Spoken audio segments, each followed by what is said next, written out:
भूतिया हैंडपंप। सोम सरोवर गांव में जल की आपूर्ति के लिए सिर्फ एक ही हैंडपंप था जो काफी वर्षों पुराना था। गांव के सभी लोग उसी हैंडपंप से पानी भरकर अपनी रोजमर्रा की जरूरतों को पूरा करते थे। पर रात में हैंडपंप के पास कोई नहीं जाता था। रात में हैंडपंप से दो चुड़ैल निकलकर बातें करती हुई कहती है,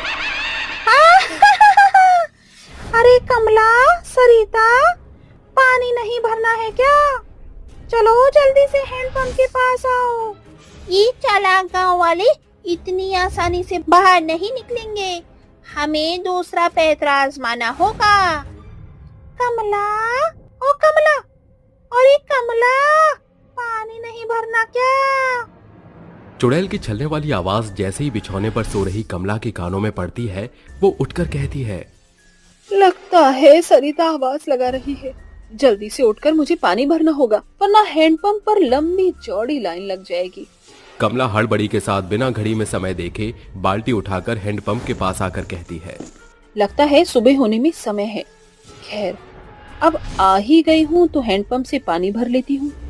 कमला हैंडपंप के नीचे बाल्टी रखकर जैसे उसे चलाती है, बाल्टी खून से लबालब भर जाती है और हैंडपंप के अंदर से दो चुड़ैल बाहर निकलकर उसे घेर लेती है। तभी कमला चीख कर बोलती है, हाय रे मैया, मर गई। बेटी, जरा इसे सबक सिखाना। अब हम कमला पर हमला करेंगे, इसके खून से हैंडपंप को धोएंगे। फिर चुड़ैल कमला को मारकर उसकी गर्दन काट कर रात भर भुतहा नाच नाच कर भोर होने से पहले हैंडपंप के अंदर घुस जाती है। सुबह कमला की लाश देखकर गांव के लोग कहते हैं, इस भूतिया हैंडपंप ने हड़कंप मचा दिया है, रोज एक जान ले रही है। गांव वालों, अगर तुम सबको अपनी जान प्यारी है तो कोई भी इस भूतिया हैंडपंप के पास अंधेरा होने के बाद मत आना, वरना। सरपंच की बात मानकर गांव वाले सिर्फ सुबह ही हैंडपंप का इस्तेमाल करते और रात होने पर न कोई वहां पानी भरता न कोई भूतिया हैंडपंप से गुजरता। पर एक रात भानु नाम का आदमी सड़क से गुजरते हुए कहता है, प्यास के मारे कंठ सूखा जा रहा है, काश पानी मिल जाता।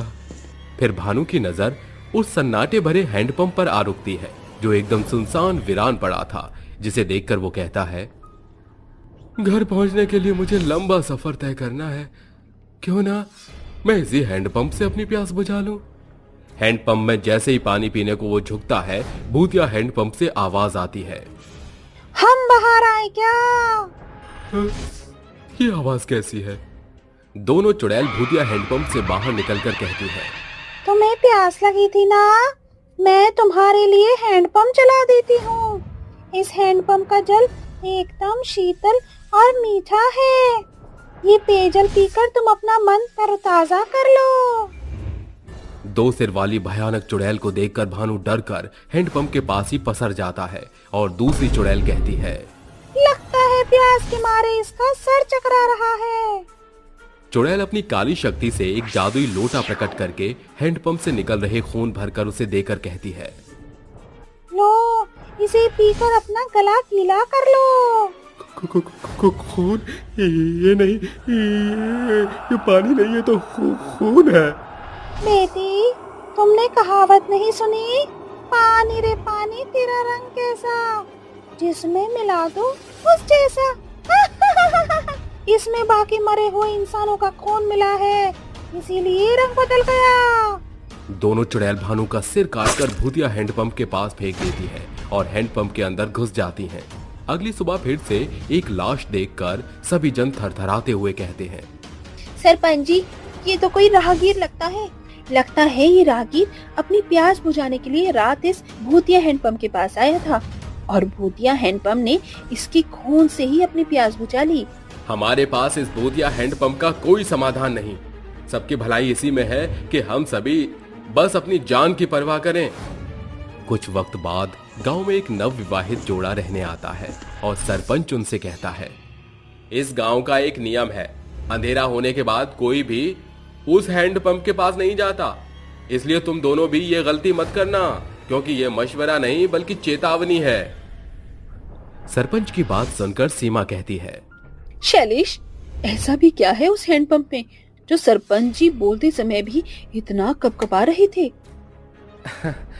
अब उन्होंने मना किया है तो कोई खास वजह होगी, या तो वो अपनी सरपंचगिरी का धौंस झाड़ने के लिए ऐसा बोलकर गया होगा। सूर्यास्त होने के साथ गांव में रात का अंधेरा छा जाता है। तभी भूतिया हैंडपंप जोर जोर से आवाज निकालते हुए चलने लगता है और शैलेश कहता है, इतनी रात में जोर जोर से हैंडपंप चलाकर कौन पानी भर रहा है? शैलेश जैसे ही हैंडपंप के पास आता है, दोनों चुड़ैल हैंडपंप से बाहर आकर निकल कर कहती हैं, तो तुम अपनी मौत की बुलाहट सुनकर आ ही गया। तो सरपंच जी का खौफ, तुम चुड़ैल हो इसलिए वो हमें यहाँ रात में आने से मना कर रहे थे। हाँ, ये भूतिया हैंडपंप है जिस पर हमारा कब्जा है। सीमा बचाओ। शैलेश की चीख सुनकर सीमा जाग कर कहती है, ये तो शैलेश की पुकार है। सीमा दौड़कर जैसे ही हैंडपंप के पास आती है तो वो दोनों चुड़ैल उसके पति को जकड़कर खड़ी होती है और वो कहती है, रुक जाओ, मेरे पति को मत मारो, हमने तुम्हारा क्या बिगाड़ा है? हमने भी तो किसी का कुछ नहीं बिगाड़ा था, फिर भी हम मारे गए, अब ये भी मरेगा और तो भी। रुको, अगर तुम मेरे पति की जान बख्शती हो तो मैं तुम दोनों की मदद करूंगी। सोम सरोवर गांव में सुधा और निर्जला नाम की माँ बेटी रहती थी, जो गांव के हैंडपंप का मीठा पानी डिब्बे में भरकर वो गांव गांव में बेचा करती और अपना पेट पालती थी। एक दिन निर्जला कहती है, माँ, हमारे हैंडपंप के मीठे पानी के कारण अच्छी कमाई हो रही है ना? तो क्यों ना हम इस हैंडपंप के पानी को बिस्लेरी बोतलों में भरकर स्टेशन के यात्रियों और ट्रेनों में बेचें। आज हमें कुछ कारखानों में भी इस हैंडपंप के पानी की सप्लाई करनी है। उन्हें ये मीठा पानी बहुत पसंद आया है, वो हमें अच्छी कीमत देने को तैयार हैं। दोनों माँ बेटी बड़े बड़े बोतल खरीद कर हैंडपंप से पानी भरकर उसकी बिक्री किया करती। उनकी मेहनत काफी रंग लाई और धीरे धीरे वो बेहद रईस हो गई, जिसे देखकर गांव वाले और सरपंच उनसे जलकर कहने लगे, यह हैंडपंप गांव की जरूरत के लिए लगा हुआ है, तुम्हारी कमाई के जरिए के लिए नहीं है। पूरे गांव के बराबर पानी तो ये माँ बेटी ही भर लेती हैं। पर सरिता चाची, इससे धरती का पानी घट तो नहीं जाता? आज से तुम दोनों माँ बेटी इस हैंडपंप के पास नजर में मत आना, वरना अंजाम बुरा होगा। अब खारा पानी पीकर जिंदा रहो। इस हैंडपंप के मीठे पानी की बिक्री करके बहुत नोट बटोर दिए तुमने। सरपंच की बातों को दोनों नजरअंदाज करके रात में हैंडपंप से पानी भरने लगती हैं। हैंडपंप की चलने की आवाज से सभी वहां इकट्ठा हो जाते हैं और बौखलाया सरपंच उन्हें खूब खरी खोटी सुनाता है। उसके सिर पर खून सवार हो जाता है और फिर वो उन्हें बेरहमी से मारकर हैंडपंप के नीचे गाड़ देता है। सरपंच के साथ गांव के लोग भी उसके अपराध में शामिल हो गए और उन्होंने आवाज उठाने की जगह उसके साथ मिलकर हमारी लाश को यहीं दफन कर दिया। हमें इंसाफ नहीं मिला, तब से हम इस हैंडपंप पर कब्जा करके लोगों को मार रहे हैं। मैं तुम्हें यकीन दिलाती हूँ कि मैं तुम दोनों को इंसाफ दिलाऊंगी, पर उसके लिए तुम्हें इसी वक्त ये हैंडपंप छोड़कर जाना होगा। अगले दिन सीमा सरपंच के खिलाफ पुलिस चौकी में एफआईआर दर्ज करवाकर छानबीन करवाती है, जहां हैंडपंप के नीचे 2 लाश मिलती हैं। अदालत सरपंच के ऊपर कड़ी कार्रवाई के बाद सरपंच को ताउम्र कैद की सजा सुनाती है और दोनों चुड़ैल की आत्मा हैंडपंप से हमेशा के लिए मुक्त हो जाती है और फिर से सोन सरोवर गांव बेखौफ होकर हैंडपंप से पानी भरने लगते हैं। गुड़गांव में रात के समय चुड़ैल हवा में उड़ते हुए गांव वालों को धमकी देते हुए बोलती है, रात के समय अगर कोई भी मुझे पड़ता हुआ दिखा तो मैं उसको जिंदा नहीं छोड़ूंगी। कुछ सालों बाद गुड़गांव में नरेश पढ़ाई करने के लिए आता है और वो एक ग्रीन विला में रुक जाता है और खुद से बोलता है, रात ज्यादा हो गई है, कल मेरा एग्जाम भी है, मैं अपनी रात इस ग्रीन विला में ही गुजार लेता हूँ। इतना कहकर नरेश अपने सामान को उस घर के अंदर ले जाता है और वहां पर एक टेबल पर लैंप जलाकर अपनी पढ़ाई करने लगता है। थोड़ा समय तो ऐसे ही बीत जाता है, लेकिन अचानक उसको धीमी आवाज आती है, नरेश, नरेश, तुम यहाँ पर पढ़ाई करने आए हो, लेकिन तुम ज्यादा देर तक यहाँ पढ़ाई नहीं कर पाओगे। उसकी आवाज सुनकर नरेश अचानक पीछे देखता है, लेकिन उसको कोई भी नजर नहीं आता। यह देखकर वो खुद से बोलता है, ओह गॉड, लगता है ये मेरा वहम है। इतना कहकर नरेश एक बार फिर पढ़ाई करने लगता है कि तभी उसकी टेबल की लैंप ऑन ऑफ होने लगती है।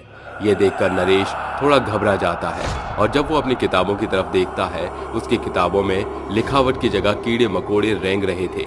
ये देखकर नरेश चीखते हुए अपनी किताबों को फेंक देता है और डरते हुए बोलता है, कौन कौन है यहाँ पर? मैं पूछता हूँ कौन है यहाँ पर जो मुझे पढ़ाई करने नहीं दे रहा? रात में पढ़ना मना है। अगर तुम पढ़ाई करोगे तो तुम अपनी जान गंवा दोगे।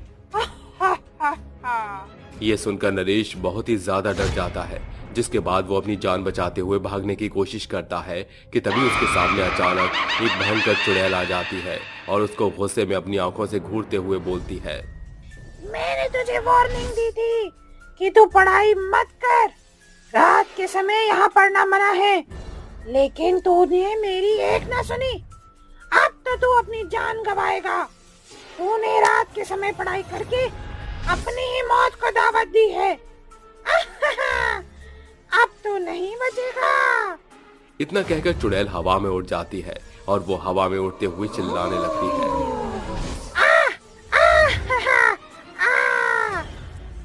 चुड़ैल अब नरेश को हवा में उल्टा लटका देती है और उसके चेहरे पर सिर्फ और सिर्फ किताबें फेंककर मारने लगती है। इस तरह किताबों से नरेश को बहुत ही ज्यादा चोट लग जाती है और उसके चेहरे से खून आने लगता है। ये देखकर नरेश रोने लगता है और रोते हुए उससे बोलता है, मुझे छोड़ दो, अरे मेरा कल एग्जाम है। तुम कहो तो मैं तुम्हारे इस घर से चला जाऊंगा, लेकिन तुम मुझे मत मारो। मुझे छोड़ दो, मैं तुम्हारे आगे हाथ जोड़ता हूँ। नरेश चुड़ैल के आगे अपनी जिंदगी की भीख मांगता रहता है, लेकिन चुड़ैल उसको नहीं बख्शती। जिसके बाद चुड़ैल उसके सिर को पकड़कर पीछे की तरफ मोड़ देती है। इस तरह नरेश की गर्दन पीछे की तरफ मुड़कर टूट जाती है और नरेश की मौत हो जाती है। चुड़ैल हंसते हुए उसकी लाश को हवा में उड़ाती है और एक गांव में फेंक देती है। अगली सुबह एक अनजान इंसान की लाश को देखकर सभी लोग बहुत ही ज्यादा अचंभित हो जाते हैं। जिसके बाद गांव का एक रोहन नाम का लड़का अपने गांव वालों से बोलता है, गांव वालों, ये हमारे गांव में अनजान व्यक्ति था। हमें तो पता भी नहीं था कि इस ग्रीन विला में ये लड़का रहने आया है।